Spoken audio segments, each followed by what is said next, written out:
English with an erudite, English lessons, Magic Garden series and other materials. Hello, this is Jolanta from the YouTube channel English with an Erudite. Welcome.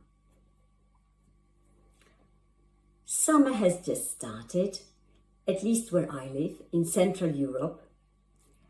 Schools have closed for the end of the term, and some of you are probably on holiday already, or some of you are thinking about going on holiday.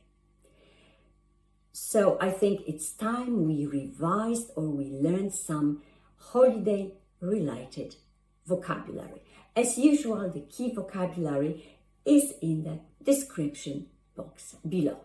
Let's start, shall we?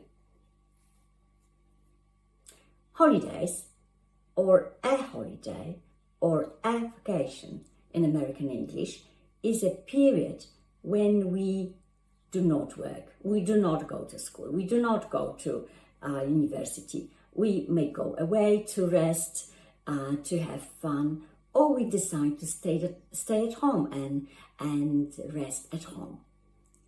If we stay at home, such a holiday is often called a staycation. So maybe this year you have decided to have a staycation instead of a holiday somewhere.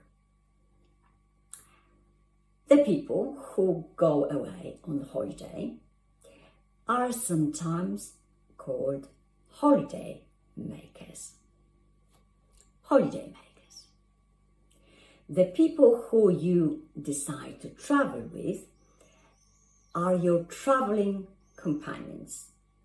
So perhaps you're going away soon with a traveling companion or with traveling companions. The people who travel a lot are called seasoned travelers. I must tell you, I teach several seasoned travelers who travel quite a lot throughout the year. As you know, of course, there are a lot of holiday options.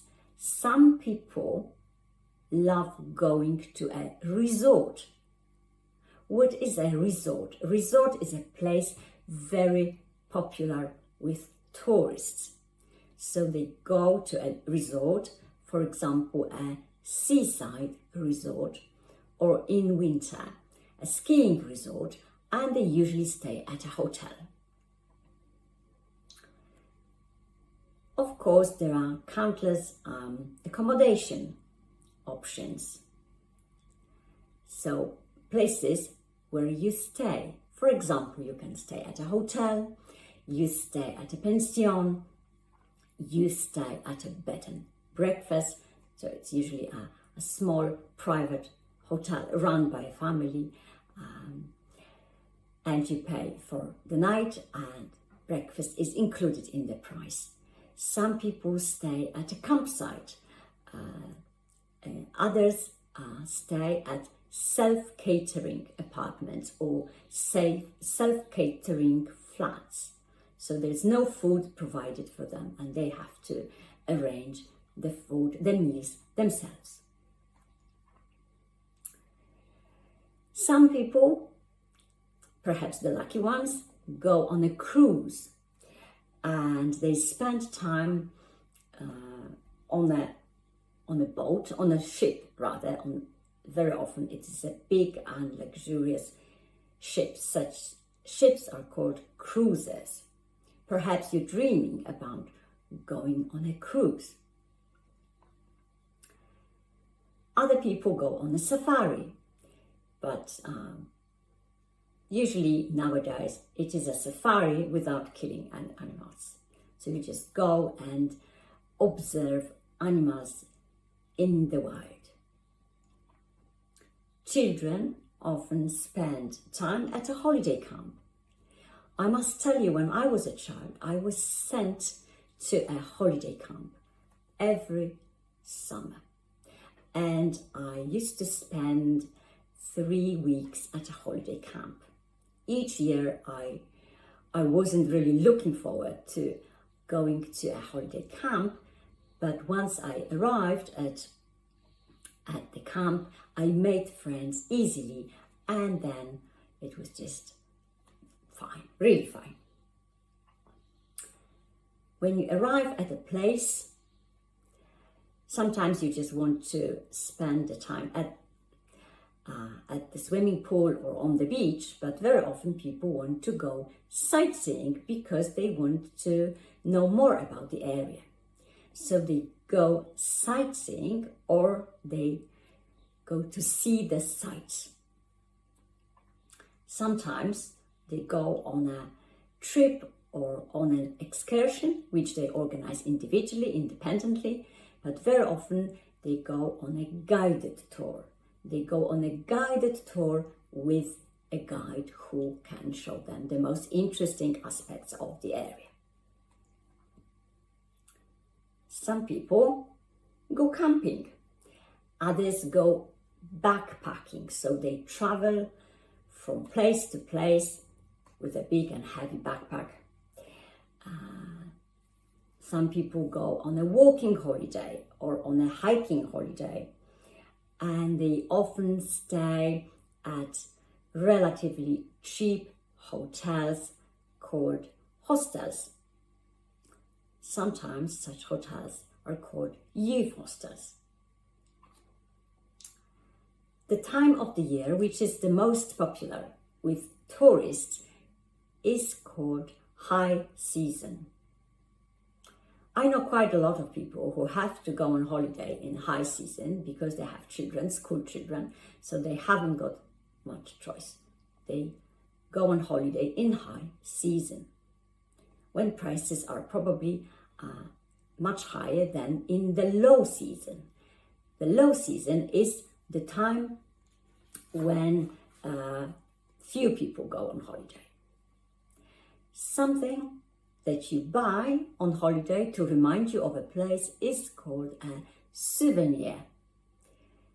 I must admit, I no longer buy any souvenirs. I try to remember as much as I can of a place.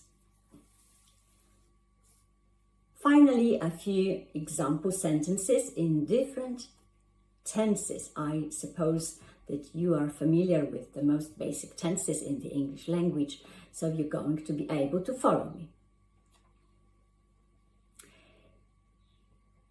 If you know where you're going, you have already planned and arranged everything, you have your plane ticket and so on, you should use the present continuous tense. So for example, in my case, I can say, I'm going on a package holiday next week.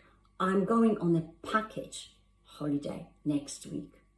What is a package holiday? Package holiday is a type of holiday for which you pay in advance. So I've already paid for my meals, for the hotel. Actually, it's a package holiday and it is a guided tour as well. So I'm going on holiday next week. If you're still not sure whether you're going or not, but you have some intention regarding that, I recommend using be going to form. So you might want to say, I'm going to go hiking with my best friend in August, but we are not sure yet. I'm going to go hiking with my best friend next month. If you want to talk about your experiences, what's happened in your life, you should say, I have never been on a safari holiday. I have never been on a safari holiday. So in the present perfect tense, I have never been on a safari holiday. I have never been on a cruise. I have never been to the United States, but I would like to.